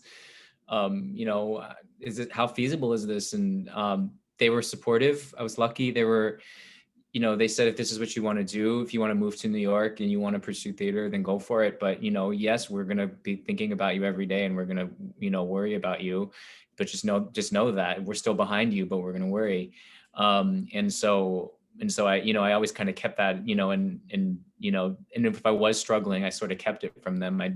Everything's fine. I'm fine. I'm fine. Even if, things weren't so great. But they have come to really appreciate what I do. And I mean, one of the highlights of being part of Hamilton was bringing them to New York and having them come see me in the show. And, you know, just kind of like the full circle of what that meant for, you know, everything that they did for me, all the sacrifices that they made and how hard they worked to give me and my brother and my sister all the opportunities that we have to follow what we wanted to do. And then, you know, for them to come and to see me in this show that was so impactful. And that meant a lot to them. Like that was, you know, that was one of the best parts of being part of that show. And so being able to kind of like give something back to them, for them to be able to like tell their friends that their son is in Hamilton and their friends already know what that is, and they don't have to explain what it is. Because usually, you know, I say, I'm in this show, here's what it's about, this is it, you know, and they're like, yeah, you can, you know, they're, you know, their friends are like, oh yeah, Hamilton, we know Hamilton. And so I've, yeah. Thanks, Mark. Susan? Yeah, I'll just chime in. I mean, look, our parents came here and the one thing they wanted was stability. They wanted that 401k, they wanted PTO, but for many of them, their education didn't allow for them to have that. So of course they want their children to have it. I totally get it. And I totally get that that's what my dad wants for me. I have this scenario where the body of my work is about my family, and it's about a lot of unresolved trauma about my family. So I also kind of get why my dad doesn't ever want to come see a show. So there's that. And then, so yes, like Mark, I always have to pretend that I'm fine. Everything's fine, everything's fine, everything's fine. And it has created a big distance of not feeling seen the way I want to be seen by my dad.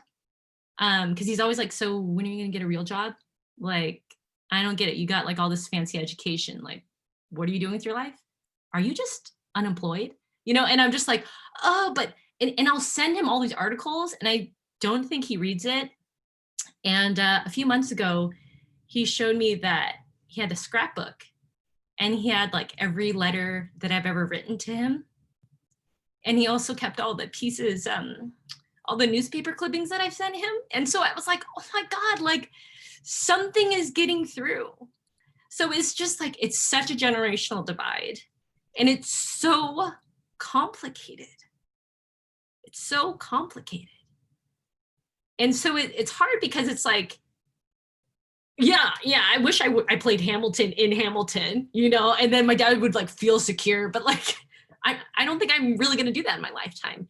So it's finding this balance of honoring everything I need to do for my life in my lifetime and honoring him, you know, and I've gotten to a place where like, I can pay my business school bills and also I can give him a little money per month. And when I could finally do that, I felt like an enough Vietnamese daughter, you know, but it's taking me a long time to do that. And I think that's why my hustle is so hard, is because I want to prove to him that what I care about is okay. So it's so complex, and the war and all the trauma that we've experienced as a generation is inherently tied to that. So it's just not like, oh, they don't know how to process feelings, you know, it's so complex. Yeah, thank you so much for that. I mean, it's those moments when we realize that we're in the legacy of all those that have come before us that I think, you know, make your work, you know, our work as a collective community so beautiful. And really, I think motivates us to continue to have these sorts of conversations, to continue to be able to inspire the next generation, right? To continue to push and motivate others to take those, you know, untraditional, right? Or not so conventional career paths. One of the last questions I think as we kind of wrap up the Q&A and close out the show would be, Nancy Nguyen Wadaker asks, what's a piece of advice that each of you would share with your younger self?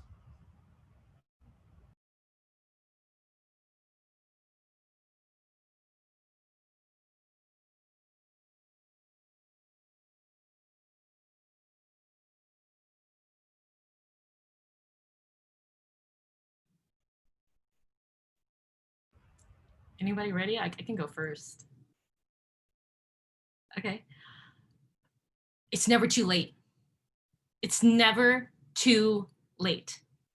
And when I was at Harvard, I was in Vagina Monologues my freshman year, and I was like, oh my God, like maybe I could do all these other shows. And I looked around and all my classmates were SAG artists.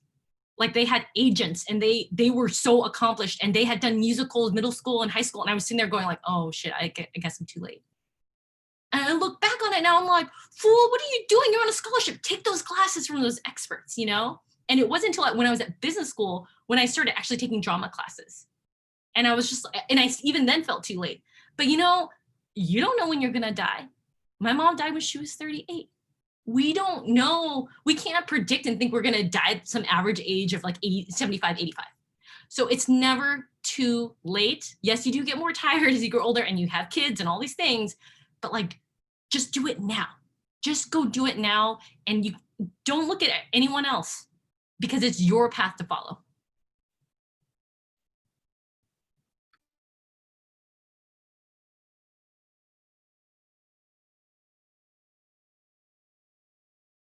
I think the piece of advice I give it often, is to younger me is you're gonna fail. You're gonna fail a lot. That's okay. That's your secret pathway to happiness. You know, because that's the only way you get to evolve.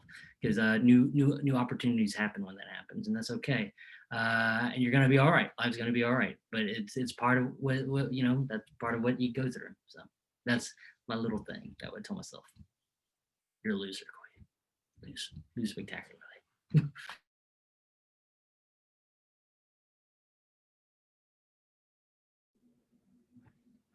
I would tell myself to listen to yourself, to trust yourself.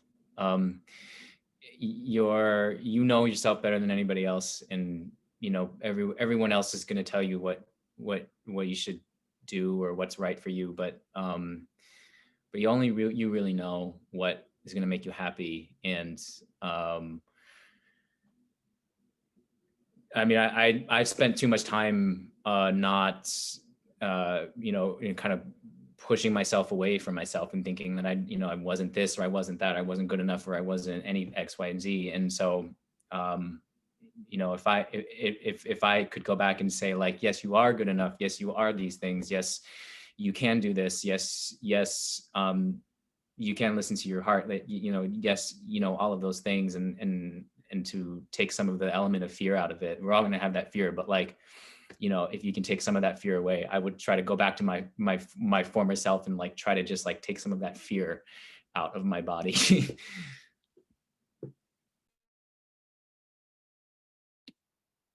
Yeah, and I would say for my younger self, like to trust in your own voice, and it's going to take a while for you to find it, but you don't have to sound like anyone else. Like you don't have to sound like you don't have to sound like David Foster Wallace. Like you can figure out the way that you sound, and it's going to, and people are going to love it.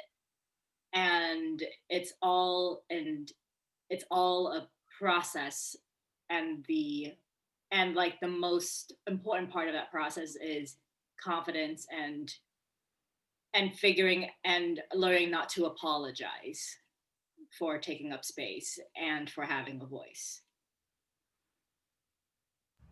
Thank y'all so much for that. And I hope, you know, if everyone in the chat can just like give a claps or like a shout out. I mean, we're virtual, so usually this is where the thunderous, uproarious applause would happen, you know, in the theater.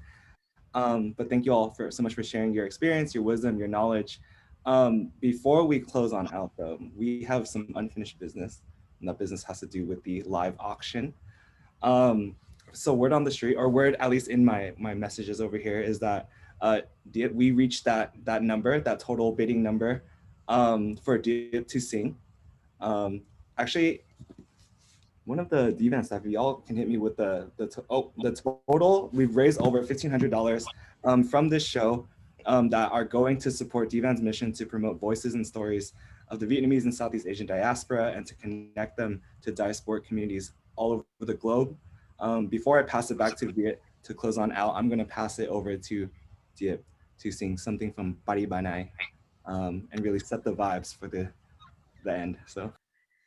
Oh my, the things I do for this community.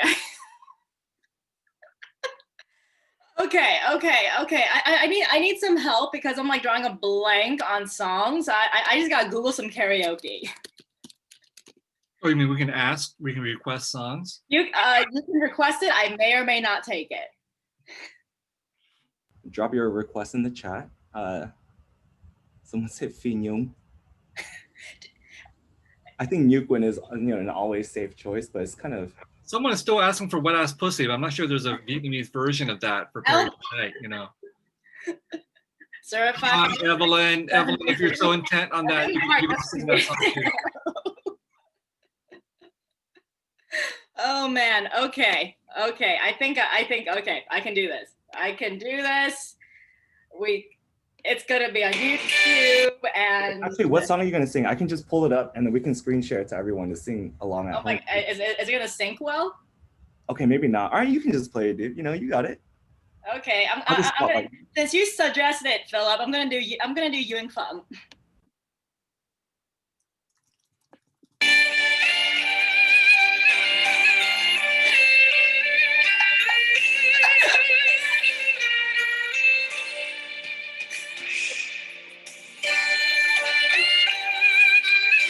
Oh shit, what are the lyrics?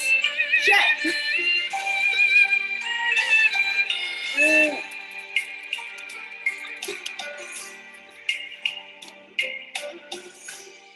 Phận là con gái chưa một lần yêu ai, nhìn về tương lai mà thấy như sóng dòng đường dài. Cạnh nhà neo đơn, bầy em chưa lớn chiếu đôi vai gánh nhọc nhằn. Thầy mẹ thương em, nhớ tìm người sẽ duyên, lòng cầu mong em đậu bên cho yên một bóng thuyền. Lứa đôi tình duyên còn chưa lưu luyến, sợ người ta đến em khóc sao bao lời khuyên. Chưa yêu lần nào biết ra làm sao, biết trong tình yêu như thế nào. Sống sâu là bao nào đó được đâu, lòng người ta ai biết có dài lâu. Qua bao thời gian sống trong bình an, lỡ yêu người ta gieo trái ngang. Nông sâu tùy sông, làm sao mà trong chưa đổ bên, biết nơi nào đục trong.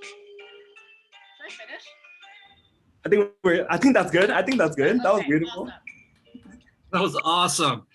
I have to say that was awesome. We have to imagine this in a Chinese restaurant with a band playing at full volume, with everybody shouting at each other, trying to be heard, and then Diep's on stage at the mic, and the cognac bottle is half done, and the 7-Up bottle and Coke bottles are half done. Everybody's having a good time.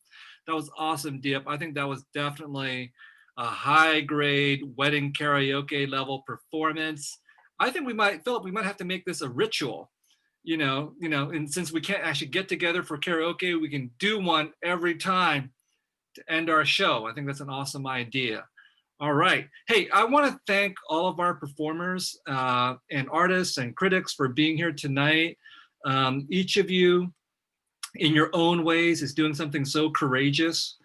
I think it's always hard to venture out into the creative fields, and also the critical fields as well. It's not easy being a critic.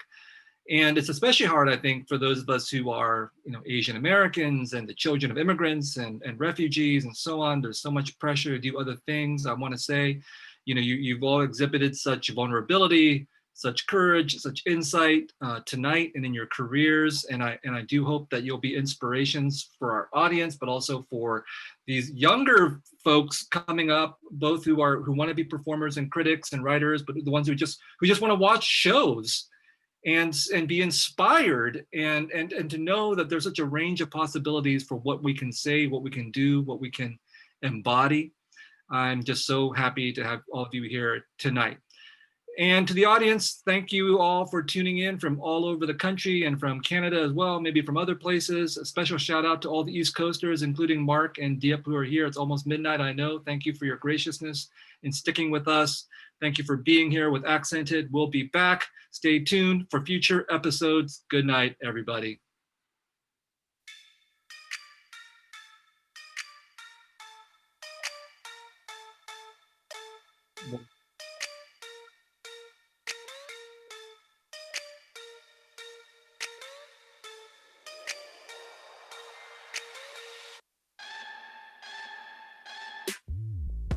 Tôi là viên cha cờ xanh năm lá, anh chị em quay quần ba ba ba. Sài Gòn nhiều khi vô sung quá, sẽ bật la trình bày.